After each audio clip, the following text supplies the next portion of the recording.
Selam hanımlar. Ben Tifak Tavan'ın alt kabile sararı. Bizim bütün fabrikin güzel məhsuluyla artikodu 301 19 süper bir məhsul olur. Biz bunu biraz döküm bura. Ama tavaya bir yanda silədirəm. Tava silədikdən sonra əskiyini dökəyim.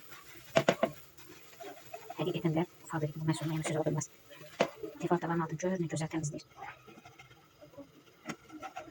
Effektini bak görürsünüz, ne güzel təmizləyir. Həqiqətən də yəni fabrikin məhsullarına söz ola bilməz də. Mühtəşəm. Xanım adına baxın. Görün nə qədər. Buna hələ özü tək əlimdən elədim. Bir sürü açaraq. Baxın xanımlar. Yəni bax, heç əlimlə eləmişəm. Gözəlliyə baxın. Süper mühtəşəm. Bax görürsünüz, tavan heç bir şey. Yəni nəsə bir şey olsun. Qağlarına nəsə bir şey yanacaq olsun. Üçünə bir şeylər. Həqiqətən sağ olsun fabrilik. Çox gözəl məhsullar var. Arsuz daha gözəl olar. İstifadə edin, keyfiyyətini də görün.